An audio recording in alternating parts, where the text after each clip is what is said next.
বিসমিল্লাহির রহমানির রহিম। উপস্থিত জাতীয় পার্টির লাঙ্গল প্রিয়, এরশাদ প্রিয় আমার সহকর্মী ভাই ও বোনেরা, উপস্থিত অন্যান্য ভদ্রমহিলা ভদ্রমহোদয়গণ, বন্ধুগণ, আসসালামু আলাইকুম। আপনাদের সবাইকে অনেক অনেক শ্রদ্ধা, ভালোবাসা এবং শুভেচ্ছা জানাচ্ছি।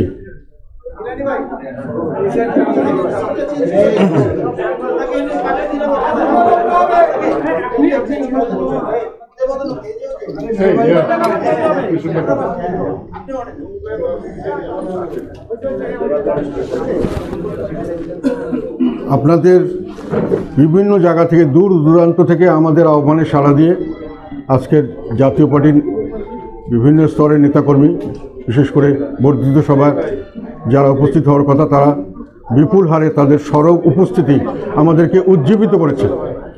আমরা উৎসাহিত বোধ করছি। আমরা জাতীয় পার্টির ভবিষ্যৎ নিয়ে আশাবাদী হচ্ছি অনেক বেশি করে। এখন আপনারা হয়তো খেয়াল করেছেন, আমি বক্তব্যটা দিব 15-20 মিনিট হতে পারে, আপনারা একটু ধৈর্য ধরে শুনবেন। আর যেহেতু ধারাবাহিকতার ব্যাপার আছে, হঠাৎ করে বাধা দেবেন না, কোনো কথা বলবেন না, কারণ দীর্ঘক্ষণ কথা বললে কথার খেয়েই হারিয়ে যায় অনেক সময়। এখন দেশের একটা কঠিন সময় পার করছি আমরা। দেশের সংখ্যাগরিষ্ঠ জনগণ হতাশা এবং আতঙ্কগ্রস্ত। এটাই হলো বাস্তবতা। বেশিরভাগ মানুষ বিভিন্নভাবে নির্যাতিত, নিষ্পেষিত, নিপীড়িত। তাদের যা স্বাভাবিকভাবে তাদের যে অধিকার, তারা সেটা ভোগ করতে পারছেন না, এবং এ বিষয়ে তারা কোনো বিচারও কার কাছে দিতে পারছেন না। মানুষের জান, মাল এবং ইজ্জতের কোনো নিরাপত্তা নেই। আপনি আজকে কোথাও যাচ্ছেন, কেউ আপনাকে পিটিয়ে মেরে ফেলবে না, গুলি করে মেরে ফেলবে না, তার কোনো নিশ্চয়তা কোথাও নেই। আপনার বাড়িঘর হঠাৎ করে কেউ এসে, এবং ব্যবসা কেন্দ্র কেউ এসে সরাসরি আক্রমণ করবে না, লুটতরাজ করবে না, এরকম কোনো নিশ্চয়তা নেই। আপনাকে যে কোনো জায়গায় অপমানিত করার জন্য যে কোনো ধরনের জিনিস ঘটনা করতে পারে। আপনার পরিজন নিয়ে আপনি সুস্থভাবে বেঁচে থাকবেন, তার নিশ্চয়তা আজকে বাংলাদেশের মানুষের মধ্যে নেই। এই প্রেক্ষিতে আমরা বিশ্বাস করি যে আমাদের উপরে মানুষের, সেই ধরনের নির্যাতিত, নিপীড়িত মানুষ একটা ভরসা করতে চায়। এখন তাদের পক্ষে এই সিংহভাগ মানুষ, যারা অর্ধেকের বেশি মানুষ, যারা অধিকারহীন, যারা সম্পূর্ণভাবে নিরাপত্তাহীনতায় দিন কাটাচ্ছে, তাদের পাশে দাঁড়ানোর মতো, তাদের ভাষায় তাদের তুলে ধরার জন্য তাদের সমস্যাগুলি, তাদেরকে সঙ্গে নিয়ে তাদের অধিকার আদায়ের যে সংগ্রাম, সেখানে যাওয়ার মতো কোনো লোক বাংলাদেশে, কোনো দল বাংলাদেশে এখনও দাঁড়িয়ে উঠতে পারছে না। অত্যাচার, নিপীড়ন তাদের উপরে হচ্ছে। আমরা দাঁড়িয়ে আছি, আমরা দাঁড়িয়ে থাকব, এবং দাঁড়িয়ে থাকার জন্যই আপনাদেরকে সবাইকে আজকে আহ্বান করেছি।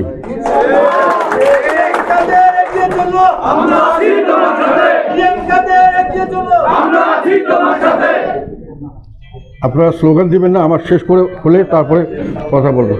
কথাটা হলো, আমাদেরকে বিভিন্নভাবে আমাদের নামে অনেক ধরনের অপপ্রচার করা হচ্ছে ব্যাপকভাবে।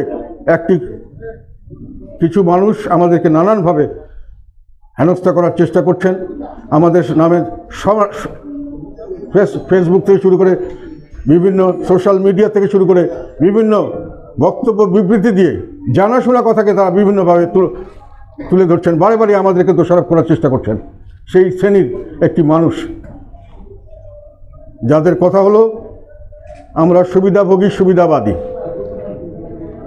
হয়তো তারা কিছু উদাহরণ দেন, তবে সর্বত সময় আমরা একটা কথা বলতে চাই, আমাদের জাতীয় পার্টির সিংহভাগ মানুষ সবসময় জনগণের সঙ্গে ছিল, সবসময় জনগণের স্বার্থে তারা সংগ্রাম করেছে, এবং সবসময় জনগণের সঙ্গে তারা থাকবে।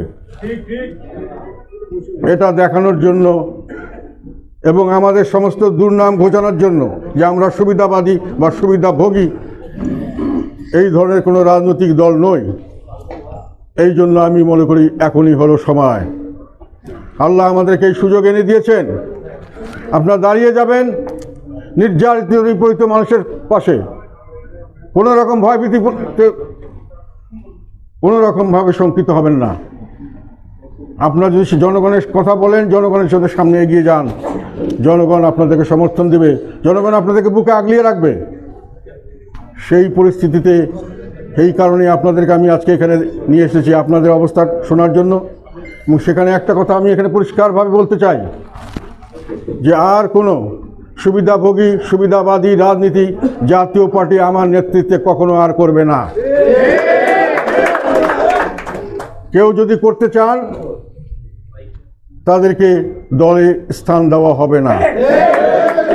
এটা যুদ্ধক্ষেত্রে মাঠে ময়দানে যারা তাদের সাহস দেখাতে পারবেন, যারা সৈনিক হিসাবে নিজেকে প্রতিষ্ঠিত করতে পারবেন, তারাই হবে জাতীয় পার্টির ভবিষ্যৎ নেতৃত্ব, তারাই হবে জাতীয় পার্টি।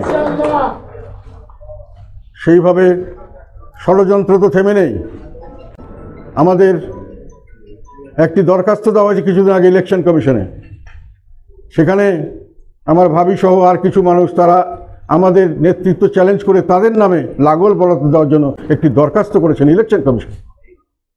এবং ইলেকশন কমিশন সেই দরখাস্তটা নিয়ে একজন গুরুত্বপূর্ণ দায়িত্বপূর্ণ ব্যক্তি মিডিয়ার সামনে বলেছেন আমরা এটাকে বিশেষভাবে গুরুত্ব দিয়ে বিবেচনা করব, এই ধরনের কথা। পরবর্তীকালে আমি খোঁজ নিয়ে জানতে পারলাম যে ভদ্রলোক এগুলো বলেছেন। উনি নবম সংসদের সময় লালমনিরহাটে নির্বাহী অফিসার ছিলেন, কর্মকর্তা ছিলেন ইউএনও, এবং উনি তৎকালীন সময় আমার প্রতিদ্বন্দ্বী যে বিএনপি ক্যান্ডিডেট তার পক্ষে ব্যাপকভাবে কাজ করেছিলেন। এবং তার পরিপ্রেক্ষিতে একটি কমপ্লেইন দেওয়া হয়েছিল, একটি অভিযোগ দেওয়া হয়েছিল। সেটার প্রেক্ষিতে ইলেকশন কমিশন একটি তদন্ত কমিটি গঠন করে তদন্তের মাধ্যমে সেটাকে সত্যি প্রমাণিত হয়, সেখান থেকে তাকে উইথড্র করা হয়েছিল। এখন এই ভদ্রলোক স্বাভাবিক কারণেই এতদিন পরে উনি এসেছেন এবং জিএম কাদের এবং জাতীয় পার্টি ওনার খুব একটা সঙ্গী বা ওনার সঙ্গে তাদের স্বাভাবিক সম্পর্ক হওয়ার কথা নয়। আমার কথা হলো আমরা কারো কাছে তদবির করতে যাব না। আমাদের ন্যায্য দাবি যে নিয়ে যেতে চান নিয়ে যান, যে ওইখানে জয়েন করতে চান করে যান। আমাদের বাতিল করার জন্য একটা ষড়যন্ত্র। আমাদেরকে কোনো মিটিং, আমরা থেকে 2024 সালের ডিসেম্বর পর্যন্ত আমাদের কাউন্সিল করার ডেট ছিল। আমরা স্বাভাবিক কারণে রাজনৈতিক স্থিতিশীলতা ছিল না, স্বাভাবিকত্ব ছিল না, আমরা এটা করতে পারিনি। আমরা আরও 1 বছর বাড়ানোর জন্য একটা দরখাস্ত দিয়েছি। ইলেকশন কমিশন সেই দরখাস্তটি গ্রহণ করেছেন, কিন্তু ওনারা আমাদেরকে কোনো লিখিত পারমিশন দেননি। ভারবালি 2-1 বলেছেন যত তাড়াতাড়ি সম্ভব করে ফেলুন। তার মানে হলো ইতিমধ্যে আমরা যখন হল ভাড়া করতে যাচ্ছি কেউ আমাদেরকে হল দিতে চাচ্ছেন না। নানানভাবে আমাদের এখানে ভাঙচুর হতে পারে, সমস্যা হতে পারে, আমাদেরকে যাতে আমরা কোনো রকম কাউন্সিল না করতে পারি তার বন্দোবস্ত করা হচ্ছে ষড়যন্ত্রমূলকভাবে।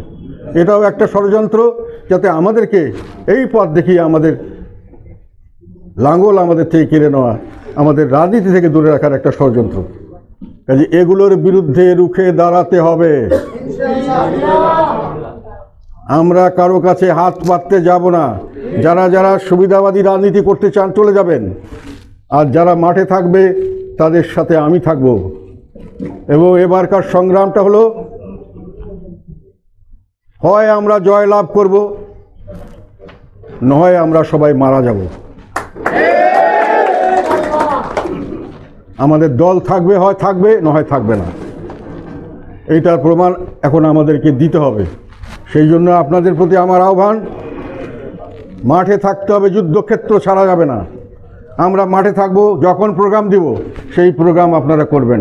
2 জন হোক, 10 জন হোক, 5 জন হোক, যাই হোক, দাঁড়াবেন, প্রতিবাদ করবেন।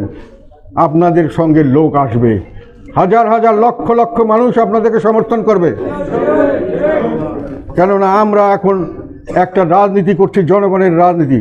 আমরা ত্যাগ তিতিক্ষা এইসবের জন্য আমরা প্রস্তুত আছি, আমরা সর্বোচ্চ ত্যাগ করতে পর্যন্ত প্রস্তুত আছি। কাজে সেখানে ভয়ের কিছু থাকার কোনো কথা নয়। সেটি হলো আমাদের সামনের দিকের পথ চলা।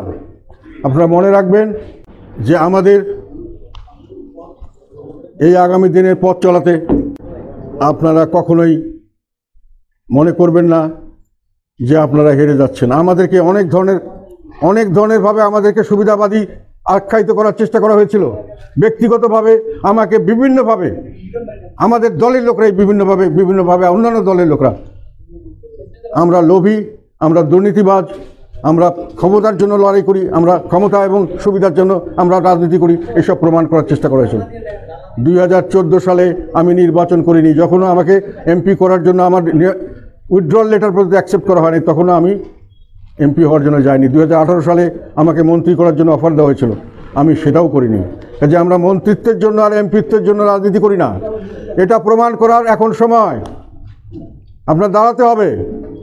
যদি জেলে নিতে চায়, একাই যদি আপনার 10 জন দাঁড়িয়ে থাকেন, 10 জন একসঙ্গে জেলে যাবেন। যদি আপনাদেরকে মারপিট করতে আসে, প্রতিহত করবেন।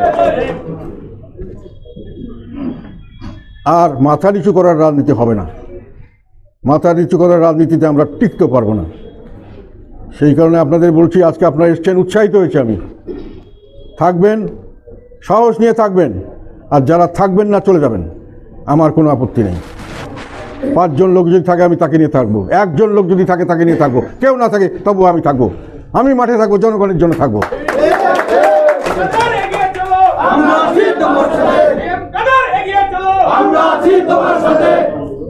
স্লোগান দিও না বাবা।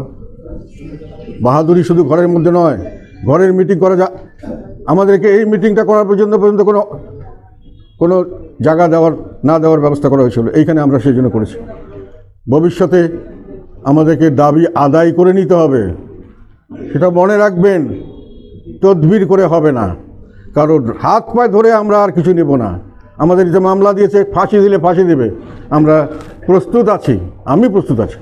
আমরা লোভ লালসার রাজনীতি করি না, আমরা পদ পদবীর রাজনীতি করি না, আমরা কোনো রকম রাজনীতি নিয়ে ব্যবসা করি না। এটা প্রমাণ করার সময় এসে গেছে। জনগণ আপনাদের দিকে তাকিয়ে আছে। আমি নিশ্চিতভাবে বলতে পারি, রাস্তায় নেমে যান। যারা আমাদের নিন্দা করছে তারা আমাদের কোনো সময় বন্ধু ছিল না। অতীতেও আমাদের ধ্বংস করার চেষ্টা করেছে, ভবিষ্যতে ধ্বংস করার চেষ্টা করবে। এখন তাদের সাথে লড়াই করে আমরা বাঁচতে চাই। যারা লড়াই করতে পারবেন তারাই থাকবেন। 100 বার বলছি, ঘরের ভিতরে বীরত্ব দেখাবে না। আজকে আমি বক্তৃতা দিব, কালকে হয়তো দেখা যাবে আমার এই পার্টি অফিসে তারা হামলা করতে আসছে, তখন দেখা যাবে। লড়াই করতে হবে, শহীদ হওয়ার জন্য রেডি, প্রস্তুত থাকতে হবে। একজন আমাকে বলছে, আপনি দেখি চরমপন্থাদের মতো কথা বলছেন। চরমপন্থাদের রুখতে হলে চরমপন্থাই নিতে হয়। আমাদের সামনে শত্রুরা কিছুটা হলো চরমপন্থা বলে আমার মনে হচ্ছে যারা করছেন। আমার কালকে দেখলাম একটা টেলিভিশন চ্যানেলে, যারা সার্বিকভাবে জানে আমার প্রতিটি কাজকর্ম, যে আমরা গত আন্দোলনের সঙ্গে আমরা কীভাবে ওতপ্রোতভাবে জড়িত ছিলাম। আন্দোলনটা শুরু হয়েছে 2024 সালের 1 জুলাই অফিসিয়ালি। 3 তারিখে সংসদে দাঁড়িয়ে আমি পরিষ্কারভাবে এই আন্দোলনকারীদের, কোটা আন্দোলনকারীদের সমর্থন করেছিলাম। শুধু নয়, এটা কোটা আন্দোলন নয়, এটা একটা বৈষম্য বিরোধী আন্দোলন। এবং এটাও আমি বলেছিলাম, বাংলাদেশের মানুষের একটা বৈশিষ্ট্য, সেটা হলো বৈষম্যের বিরুদ্ধে সংগ্রামে তারা সর্বোচ্চ ত্যাগ স্বীকার করতে প্রস্তুত থাকে এবং ত্যাগ স্বীকার করে যতক্ষণ পর্যন্ত না এর থেকে তারা জয়লাভ করতে পারে। এটা বাংলাদেশের মানুষের বৈশিষ্ট্য। আমি বলেছিলাম এবং সরকারকে বলেছিলাম, এটা মেনে নেন, না হলে বিপদে পড়বেন। তার পরবর্তীতে 4 বা 5 তারিখে গাজীপুরে, তারপরে প্রতিটি জায়গায় বিভিন্ন সময় আমরা এই সরকারের বিরুদ্ধে এই আন্দোলনকারীদের পক্ষে ছিলাম। এবং তাই নয়, এটাকে যে বৈষম্য বিরোধী আন্দোলন, এবং এটা যে শুধু ছাত্রদের কোটা বিরোধী আন্দোলন নয়, এটা কোটা বিরোধী আন্দোলন নয়, এটা বৈষম্য বিরোধী আন্দোলন। এবং এটা শুধু ছাত্রদের আন্দোলন নয়, ছাত্র জনতার আন্দোলন। এই কথাটা আমি বলেছি, বারংবার বলেছি। যখন তাদেরকে ধরা হয়েছে, যখন তাদের বিরুদ্ধে নানান রকম অত্যাচারমূলক ব্যবস্থা নেওয়া হয়েছে, নিবর্তনমূলক, যখন গুলি করা হয়েছে নির্বিচারে, প্রত্যেকটি কথার প্রতিবাদ আমি করেছি। প্রত্যেকটি নিউজ পেপার এবং টেলিভিশনে এগুলো এসছে, এগুলো আমরা প্রতিটি প্রচার করেছি। কাজেই আমরা দাবি করছি আমরা নির্বাচনের এই আন্দোলনের পক্ষে ছিলাম, এই কথাটি ব্যঙ্গ করে বলা যারা বলছেন তারাও জানেন, কারণ এইগুলো পরবর্তীকালে আমি কনসলিডেট করে সম্পূর্ণ এক করে সমস্ত ভিডিও কাটিং, সমস্ত নিউজ পেপার কাটিং সবগুলো কিন্তু আমি দিয়েছিলাম। আমরা 28 তারিখে একটা যৌথ সভা করে এমপি এবং আমাদের সমস্ত কেন্দ্রীয় কমিটিকে নিয়ে মিটিং করে আমরা অফিসিয়ালি ডিক্লেয়ার দিয়েছিলাম যে এই আন্দোলনের সঙ্গে আমরা একাত্মতা ঘোষণা করছি। সেটা সমস্ত নিউজ পেপারে, টেলিভিশন, সব জায়গায়। এবং তার আগে রংপুরের যখন আমাকে জিজ্ঞাসা করা হলো, আমি বললাম রংপুরের জনগণকে আমি বলেছিলাম আমাদের পার্টি যেহেতু তারা পার্টির ফ্ল্যাগ নিয়ে নামতে দেবে না, শুধু ছাত্র সমাজের ফ্ল্যাগ নিয়ে যাবে আর বাকি সবাই সমর্থন দেবে। আমার দুজন ছেলে সেখানে মারা গেছে, আমার 2 কর্মী, এবং 4 জন অ্যারেস্টেড হয়েছিল, 30 জনের মতো হুলিয়া ছিল, আরও 100-150 জন সারা দেশময় তারা আমাদের লোকদেরকে বিভিন্নভাবে হয়রানি করা হয়েছিল। এগুলো ডকুমেন্ট আছে, এই ডকুমেন্টগুলো আমি সব জায়গায় দিয়েছি। তারপরে আমরা নাকি দাবি করছি, আমরা দাবি করার কী আছে? আমরা সবসময় জনগণের পক্ষে ছিলাম। যখন 28 তারিখে যখন প্রথম শহীদ হলো রংপুরে আমাদের আবু সাইদ, তার বাসায় কবর জিয়ারত করা, তার বাবা মার সঙ্গে দেখা করা, তাদের সান্ত্বনা দেওয়া, তাদেরকে কিছু সহযোগিতা করা, এগুলো আমি করেছি সর্বপ্রথম। এবং সেইখানে সর্বাত্মকভাবে আমি ঘোষণা দিয়েছিলাম যে সরকারের বিরুদ্ধে যা কিছু যেটা করছেন তার দায়িত্ব সরকার, এবং এর জন্য তাদেরকে একদিন পস্তাতে হবে। এবং এই যে যারা তখন সংগ্রাম করেছে সেই ছাত্রদেরকে আমি বলছিলাম বীর মুক্তি সেনা, বলি নাই? তারপরে বলে যে আমরা নাকি দাবি করছি, আমরা করেছিলাম, আমরা ডেফিনেটলি করেছিলাম, প্রতিটি নিউজ পেপার সব জায়গায় আসছে। তবে দুঃখের বিষয় হলো এটা যখন আমরা সরকার নতুন গঠন করা হয়েছিল তখনও এই নতুন সরকারকে আমরা অভিনন্দন জানিয়েছিলাম এবং তাদেরকে সর্বাত্মক সহযোগিতার প্রতিশ্রুতি আমরা দিয়েছিলাম যে সর্বাত্মকভাবে আপনারা কাজ করেন। এবং এই কথাটি ভেরি ইন্টারেস্টিং, আমি কিন্তু সর্বপ্রথম আমার মনে হয় দাবি করে বলেছিলাম যে রাজনৈতিক দলগুলি ক্ষমতায় আসলে সংস্কার করে না, তারা ক্ষমতাকে কেন্দ্রীভূত করতে চায়, এবং পরবর্তীতে আমরা যেটা পাই সেটা হলো আবার সেই সেন্ট্রালাইজড একত্রীভূত স্বৈরাচারী সরকার। কাজেই যদি সম্ভব হয় এই অন্তর্বর্তীকালীন সরকারও কিছু যদি সংস্কার করে দেয় আমার মনে হয় এটা ভালো হবে। আমি বলেছিলাম আমার অতীত অভিজ্ঞতা থেকে, যেখানে আমি 1-11 সরকার যেটা ছিল সেনা সমর্থিত অন্তর্বর্তীকাল, তারা কিন্তু এই রেজিস্ট্রেশন অফ পলিটিক্যাল পার্টি এই অ্যাক্টটা তারা করেছিল, তারাও কিন্তু আরপিওতে কিছু নতুন জিনিস সংযোজন করেছিল যেগুলো আমাদের জন্য পরবর্তীকালে কাজে দিয়েছে। আমি মনে করেছিলাম এরকম কিছু সংস্কার হয়তো তারা করবেন। দুর্ভাগ্যের বিষয় হলো আমরা হতাশ হলাম। এই হতাশাটা আমি আমার অবজারভেশন না, আমার ছেলের বন্ধু একটা, সব ইয়াং ম্যান, খ্রিশ্চান, ও আমেরিকার অনেক আগে আমেরিকা চলে গেছিলো, সেখানে এখন আমেরিকার সে কাজ করে খায়, আমেরিকান সবাই তার দেশকে ভালোবাসে। সে এসে আমাকে বললো যে বাঙালিরা এই জিনিসটা বুঝলো না আঙ্কেল, যে unknown God may be more dangerous than the known devil. অপরিচিত বা যাকে আমরা চিনি না এরকম ধরনের দেবতাও আমাদের জন্য অনেক বেশি ক্ষতিকারক হতে পারে নোন ডেভিল, নোন দানব বা শয়তানের চেয়েও। সেটা আমাদের দেশের লোকরা বুঝতে পারে নাই। এখন আমরা যাকে দেবতা হিসেবে নিয়ে এসেছিলাম, অত্যন্ত নির্লোভ মানুষ, অত্যন্ত সম্মানিত মানুষ, সারা বিশ্ব যাকে সম্মান করে, তার অধীনে আমরা মনে করেছিলাম একটি সুন্দর সংস্কার হবে, একটি সুন্দর নির্বাচন হবে, তারপরে একটি সুন্দর দেশ নিয়ে আমরা সবাই সম্মিলিতভাবে এগিয়ে যাব। আমরা আশাহত হলাম, বাংলাদেশের বিশাল সংখ্যের মানুষ একই সঙ্গে আমাদের মতো আশাহত হলো যখন আমরা দেখলাম অন্তর্বর্তীকালীন সরকার নিজেরাই একটি সরকারে থাকার জন্য একটি দল গঠন করছেন, এবং অনেক সময় ব্যাপার আলাপ আলোচনা, যেহেতু তারা আমাদের সঙ্গে সংস্কার নিয়ে আলাপ আলোচনা করেননি, সংস্কার সম্পর্কে আমরা যেটা বুঝলাম সেটাও সেই দলকে সামনের দিকে কোনো সুযোগ সুবিধা দেওয়া, সেই ধরনের সংস্কার বলে আমাদের কাছে অনেকে অভিযোগ করেছেন। আর একটি কথা হলো, উনি আসার পরবর্তীকালে তরুণ সমাজ যারা নেতৃত্ব দিয়েছেন তাদের মধ্যে উনি বলেছেন অতি পরিকল্পিতভাবে নিখুঁত পরিকল্পনার মাধ্যমে একটি আন্দোলন সফল বা বিপ্লব সফল হয়েছে। নিখুঁত পরিকল্পনার মাস্টার মাইন্ড একজনকে পরিচয় করে দিলেন। উনি তরুণ একজন, আমি ওনাকে ঠিক চিনি নাই, ওনার রাজনৈতিক পরিচয় আমি জানতাম না। পরবর্তীকালে ওনার সঙ্গে যাদেরকে উনি বললেন যে এরা সবাই এই আন্দোলনের আসল ফেস এবং এরাই আমাকে নিয়োগকর্তা এবং আমার অভিভাবক। না না, তারা হলো অভিভাবক এবং আমার নিয়োগকর্তা। করার পরে তাদেরকে সর্বময় কর্তৃত্ব দিয়ে দিলেন মোটামুটি। এখন ওনারা তরুণ মানুষ, ওনাদের রাজনীতি সম্পর্কে আমার কোনো পরিষ্কার ধারণা ছিল না। তবে তৎকালীন সময় অনেকেই দেখলাম যে তারা অনেকেই বিএনপি আওয়ামী লীগ থেকে এসছেন, বাট অনেকে অন্যখান থেকে কোথা থেকে আসতে পারেন, কিন্তু তারা যখন ঐক্যবদ্ধভাবে কাজ করছেন তাদের কথাবার্তায় আমার মনে হলো তারা কিছুটা হলো ইসলামী ভাবাপন্ন বা শিবির এই ধরনের একটা মানসিকতার মানুষ বলে আমার ধারণা হলো।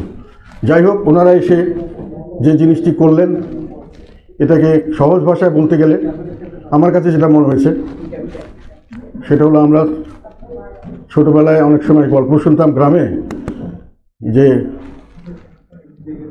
এই তোমাদের গ্রামে ভালো লোক কে? বলে আমরা ভালো লোক। বলে আর কে ভালো লোক? আর মামুরা ভালো লোক। আর কে ভালো লোক? আর কেউ ভালো লোক নাই। তো এখন ওনারা এসে ওই সিস্টেমে আমরা ভালো লোক, আমাদের মামুরা ভালো লোক, আর সকলেই হলো ফেসিবাদের দোসর এবং ফেসিবাদ। ওনারা এবং ওনাদের মামুরা ছাড়া আর সবাই ফেসিবাদের দোসর এবং ফেসিবাদ বলে ঘোষণা করলেন। এবং সেইভাবে এই ঘোষণাটা দিয়ে শেষ হলো না।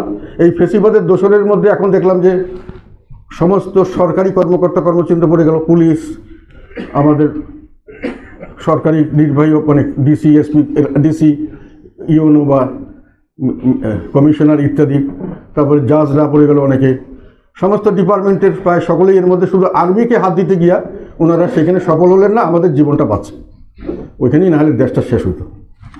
তো যাই হোক, এইভাবে ওনারা সারা দেশকে শুধু চাকরিজীবী না, শুধু রাজনীতিবিদ না, পেশাজীবী, বুদ্ধিজীবী, শিল্পী, সাহিত্যিক, প্লেয়ার, ফুটবলার, ক্রিকেটার, সকলকের মধ্যেই ওনারা ফেসিবাদের দোসর এবং ফেসিবাদ দেখলেন। এবং তার চেয়ে বড় কথা, ওনাদের বিপ্লবের ফলে ওনারা যেটা ধারণা করছেন এবং বললেন সেটা হলো যে এদেরকে নিশ্চিহ্ন করতে হবে। নিশ্চিহ্ন করার জন্য ফাঁসি, বিভিন্ন ধরনের মামলা দেওয়া হলো বিভিন্ন ধরনের, এবং সেই মামলার জন্য ফাঁসির রায় দেওয়া হবে। কিছু লোককে শেষ করে দেওয়া হবে, কিছু লোক জেলখানায় থাকবে। বাকি লোক কী হবে?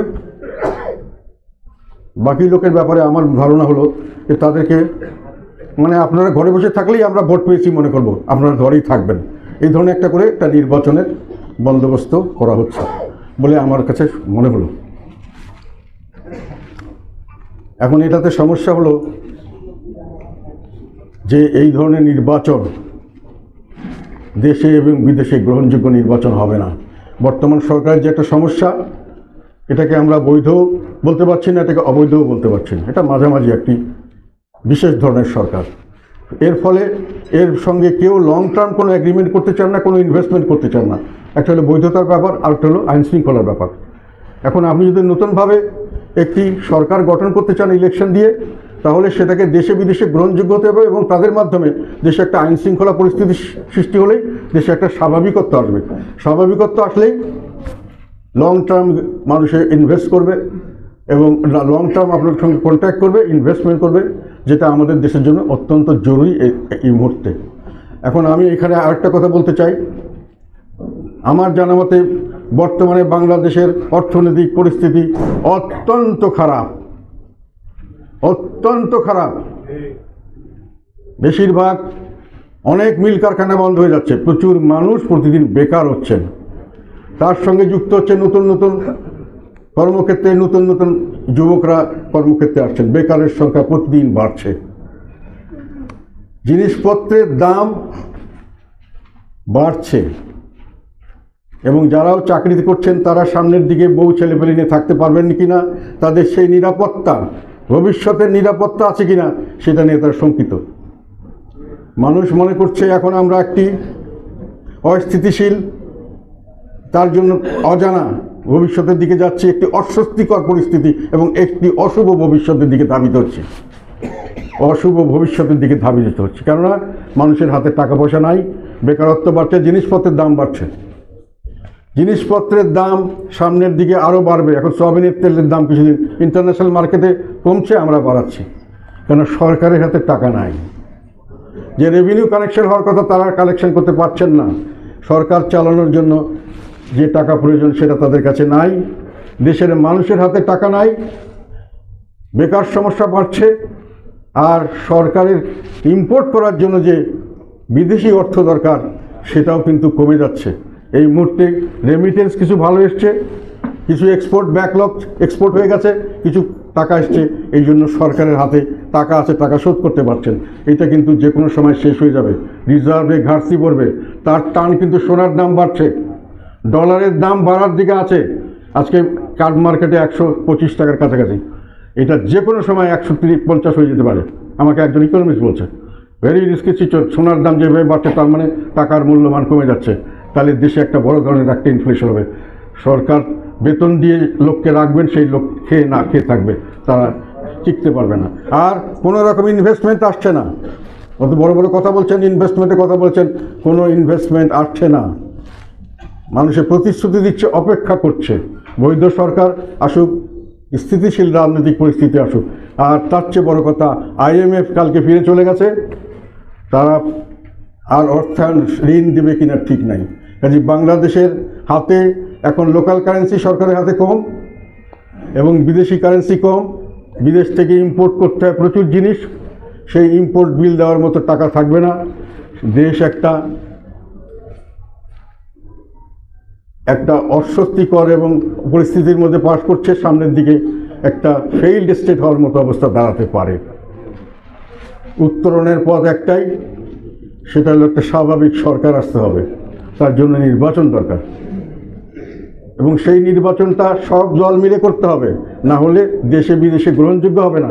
এবং আর একটা কথা হলো, এই ধরনের নির্বাচনের পরে শেখ হাসিনা যে টিকতে পারেনি, যে সরকারই আসুক টিকতে পারবে না, গণ্ডগোল লাগবে এবং দেশের ইকোনমিক সিচুয়েশন যেহেতু খারাপ, এটা বড় ধরনের একটা থাবা দিবে এবং সরকার ডিসলজড হয়ে যাবে। তখন দেশে একটা মারামারি কাটাকাটি এবং ফেইল্ড স্টেট, ব্যর্থ রাষ্ট্রের দিকে দেশ চলে যেতে পারে।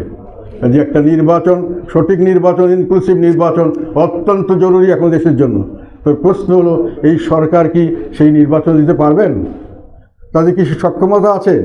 তাদের কি সেই ইচ্ছা আছে? সক্ষমতার কথাই বলছি এই জন্য যে নির্বাচনে যে পুলিশ এবং নির্বাচনের যে যারা ম্যাজিস্ট্রেট থাকে বা ডিসি বা ইউএনও থাকে ইত্যাদি, যারা নির্বাচন সঙ্গে সংশ্লিষ্ট, তারা সার্বিকভাবে তাদেরকে যেভাবে হ্যাস্ত করা হয়েছে, তারা ডিমোরালাইজড এবং তাদেরকে সরিয়ে যে লোকদের আনা হয়েছে, এরা হয় বিএনপি থেকে এসছেন, না হলে জামাত থেকে এসছেন। কাজে তারা পলিটিসাইজড, এটা পলিটিসাইজড এবং সেই পলিটিসাইজ হলো তারা বিএনপি থেকে এসে তারা বিএনপির কথা চলছেন, যারা জামাত থেকে এসছেন তারা জামাতের কথা চলছেন। বাকিরা কী করবেন বুঝতে পারছেন না, আজকে আছি কালকে থাকবো কিনা, কালকে আবার গণহত্যার মামলায় আমাকে ফাঁসি দেবে কিনা, এই চিন্তায় কেউ কাজ করতে পারছে না। এই অবস্থায় আপনি কিভাবে নির্বাচন সঠিক করবেন? তারপরে একটা নিজস্ব দল দাঁড়া করিয়ে সেই দলকে সব রকম পৃষ্ঠপোষকতা দিয়ে, এবং এটাও অভিযোগ আছে যে নানান ধরনের এই হসপিটাল ভেঙে দেওয়া হবে আমার কথা না শুনলে, এই মিডিয়া হাউস ভেঙে দেওয়া হবে, ব্যবসায়ীদের কোন সময় বিজনেস করতে পারবেন কি পারবেন না, আপনারা তো দোষর ছিলেন, এসব কথা বলে বড় ধরনের অনেক ধরনের চাঁদাবাজির অভিযোগ আসছে, দুর্নীতির অভিযোগ আসছে, ট্রান্সফার প্রমোশন এগুলো নিয়ে দুর্নীতির অভিযোগ আসছে। যে সব মিলিয়ে এই পরিস্থিতি দাঁড়িয়ে গেছে। সামনের দিকে নির্বাচন অপরিহার্য, অবাধ সুষ্ঠু নিরপেক্ষ নির্বাচন অর্থে হলো ইনক্লুসিভ নির্বাচন, এবং সেই নির্বাচন করার জন্য যোগ্য ব্যক্তিকে আমি জানি না, কিন্তু অন্ততপক্ষে যাদের নিজস্ব দল আছে, নিজস্ব দল নির্বাচন করার জন্য প্রস্তুতি নিচ্ছে, তারা তো নিশ্চয়ইভাবে, এবং এতদিন পর্যন্ত আমাদের পাস্ট এক্সপিরিয়েন্স আমাদের উপরে যে পুলিশ বিভিন্ন জায়গায় কাজ করতে দিচ্ছে না, আমাদেরকে মিটিং করতে দিচ্ছে না, হল দিচ্ছে না, এগুলো থেকে তো বোঝা যায় যে তারা একটি সেকশনকে বাদ দিয়ে নির্বাচন করতে চাচ্ছেন। যে এই পরিস্থিতিতে আমাদের কি করণীয়? আমাদের করণীয় হলো এগুলো থেকে উদ্ধার পাওয়ার জন্য আমাদেরকে সংগ্রাম করতে হবে। আমরা কি পারবো? আল্লাহ সাহায্য করবে, আল্লাহ সাহায্য করে। আল্লাহ সবসময় যেখানে উপযুক্ত কারণে যদি আপনি আল্লাহর সাহায্য চান এবং সত্যিকার অর্থে যদি আল্লাহ মনে করে যেটা জনস্বার্থে আপনি করছেন, জনগণের জন্য করছেন, আপনাকে নিশ্চয়ই আল্লাহ সাহায্য করবে। এবং সেই সাহস মুখে নিয়ে সামনে যেতে হবে।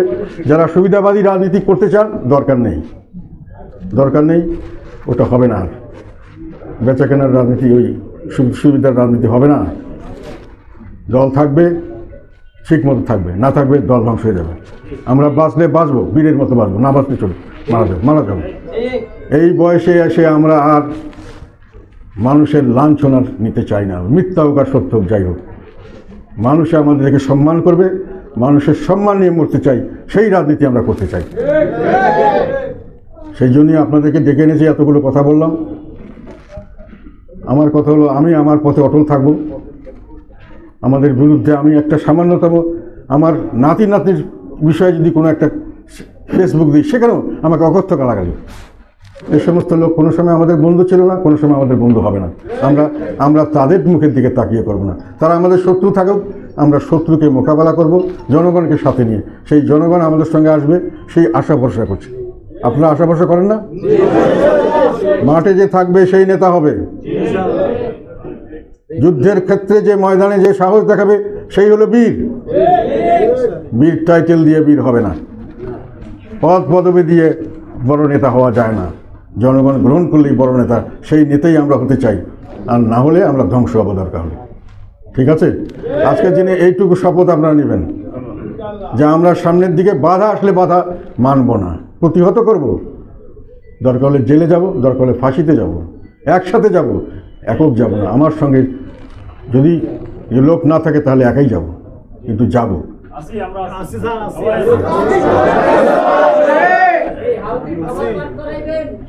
না শপথ করে কোনো লাভ নাই। ওগুলো ভোট দেখছি আমরা, ওগুলো কোনো লাভ নাই।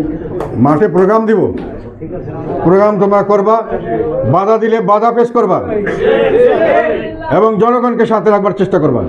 আমি বিশ্বাস করি যে একটা পিপিলিকাও যদি একটা হাতির সামনে দাঁড়ায়, বুক ফুলে দাঁড়ায়, মানুষ এটাই হাততালি দেয়।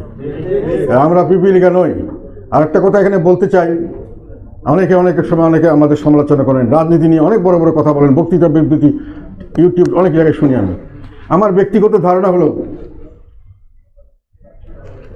রাজনীতি শিখতে হলে আপনাকে প্রথমে রাজনীতি মাঠে পানিতে নামতে হবে। অর্থাৎ হলো আপনাকে নির্বাচন করতে হবে। নির্বাচন করে জয়লাভ নির্বাচন করলে আপনি একটা স্টেজে রাজনীতিবিদ হলেন, জয়লাভ করলে আর একটু প্রমোশন পেলেন। আর যদি কোনো সরকারি দায়িত্ব নিতে পারেন নির্বাচিত হয়ে, তাহলে আর একটা ধাপ হলে আপনি হলেন। যতক্ষণ পর্যন্ত আপনি একটা নির্বাচনও করেন নি, তখন আপনি প্রাইমারি স্কুলের ছাত্র। আর যখন আপনি নির্বাচন করবেন তখন আপনি সেকেন্ডারি পাস করছেন, ফেল করলেও, মানে আপনি যদি নির্বাচনে ফেল করেন। আর যদি নির্বাচনে তার পরবর্তীকালে পাস করে এমপি হন, তাহলে আপনি ইন্টারমিডিয়েট পাস করছেন। যদি মন্ত্রী বা কিছু হন, ওই ধরনের কিছু সরকারি বা কোনো দায়িত্ব দেশ পরিচালনার দায়িত্ব নেন, তাহলে আপনি গ্র্যাজুয়েট হলেন। কাজেই আমাদের সাঁতার দেখে সাঁতার শেখা যায় না। অনেকে সাঁতার দেখে অনেক সাঁতারু হয়ে অনেক অ্যাডভাইস আমাদেরকে করে, দেশবাসীকে করে, জনগণ আমাদের বিভিন্ন রাজনৈতিক নেতাদেরকে করে, আমাদেরকে একটু শেষ করে ফেলায়। কোথায় আছি আমরা? নাই। আমরা আছি, থাকবো। আমরা রাজনীতিবিদ, আমরা ওই গ্র্যাজুয়েট হয়ে রাজনীতি, এখন গ্র্যাজুয়েশন পর্যায়ে আছি আমরা। কাজে আপনি আমাকে ঠেলা দিলেই আমি পড়ে যাব না। এটাও মনে রাখবেন, জাতীয় পার্টি সেরকমই একটি দল। 38 বছর হয়ে গেছে আছি, মাঠে ময়দানে এখনও লোক আছে। এত অত্যাচারের মতো ডাকার সঙ্গে সঙ্গে লোক সাড়া দিয়েছে, দেয় নাই? সবাই হয়তো সমান সাহসী নয়, তবে সাহসী লোকও আছে ইনশাল্লাহ। এটা আমরা প্রমাণ করে সারবো। আপনাদের সকলকে অশেষ ধন্যবাদ। আপনাদের 3টা জিনিস এখানে আমরা দিয়েছি এজেন্ডায়। প্রথম কথা হলো বর্তমান পরিস্থিতি নিয়ে আপনাদের মতামত দেবেন, কী করা উচিত, কীভাবে করা উচিত। আমি একটা গাইডলাইন আপনাদেরকে দিলাম। সেকেন্ড হলো আপনার সাংগঠনিক কী অবস্থা সেটা বলবেন। এবং থার্ড কথা হলো আমাদের সামনে একটা আমরা কাউন্সিল করব, সেটা কবে করা যায়, কীভাবে করা যায়, কীভাবে করলে ভালো হয়। আপনাদের এই 3টি মতামত আপনারা দেবেন, যাদেরকে সুযোগ দেওয়া হবে তারা কথা বলবেন। কালকে আমরা আর বাকি কিছু লোকের সঙ্গে কথা বলবো। ধন্যবাদ আপনার সবাইকে। আসসালামু আলাইকুম। আগামী নির্বাচনটা আপনারা কবে নাগাদ চাচ্ছেন? কিছু কিছু দল বলছে সংস্কারের আগে নির্বাচন নয়, বিএনপি বলছে ডিসেম্বরের পরে যাওয়া যাবে না। আপনারা কোন দিকে চাচ্ছেন? আমি তো আমার বক্তব্য সময় বলেছি, নির্বাচন এবং একটি অবাধ সুষ্ঠু, যেটাকে বলা হয় ইনক্লুসিভ নির্বাচন, এটা হলো আমাদের সমস্যার সমাধানের প্রথম স্টেপ। যত তাড়াতাড়ি সম্ভব এটা করা উচিত, কিন্তু তার আগে নির্বাচনটা যেন অবাধ সুষ্ঠু হতে পারে তার জন্য যে কাঠামো দরকার, যে আমাদের পুলিশ বা আমাদের অ্যাডমিনিস্ট্রেশন যারা নির্বাচনের সঙ্গে জড়িত তারা যে নিউট্রালি এবং সঠিকভাবে করতে পারবে তার নিশ্চয়তা দরকার, এবং সরকার যে নিউট্রালি কাজ করবে তার নিশ্চয়তা দরকার। আমরা নির্বাচন চাই যত তাড়াতাড়ি সম্ভব। ডিসেম্বর বলা হয়েছে, ডিসেম্বরের হলে আমাদের কোনো আপত্তি নেই, আগে হলেও আপত্তি নেই, কিন্তু আমাদের দরকার তার আগে এই কতগুলি বিষয়ে আমাদের মীমাংসাও দরকার, যে নির্বাচনের সময় পুলিশ সঠিকভাবে কাজ করতে পারবে কিনা, নির্বাচনের আগে আমরা প্রচারণা সঠিকভাবে করতে পারবো কিনা, নির্বাচনের সময় ডিসিএসপিরা কি আমাদের সমানভাবে দেখবেন কিনা, লেভেল প্লেইং ফিল্ড হবে কিনা, আর বর্তমান সরকার তার দলকে নিয়ে নির্বাচনের সময় কি অবস্থান নেবেন, তারা কি পদক্ষেপ নেবেন, এগুলোর ব্যাপারে খোলাসা বৃত্তান্ত আমাদের দরকার। না হলে আমরা সেই নির্বাচন তো করে লাভ নাই। একতরফা নির্বাচন করে দেশেরও লাভ হবে না, জনগণের কোনো লাভ হবে না, আবার একটা গণ্ডগোল হবে, আবার দেশ একটা হতাশার মধ্যে পড়ে যাবে। তার আগে এগুলো সমাধান আমরা চাই।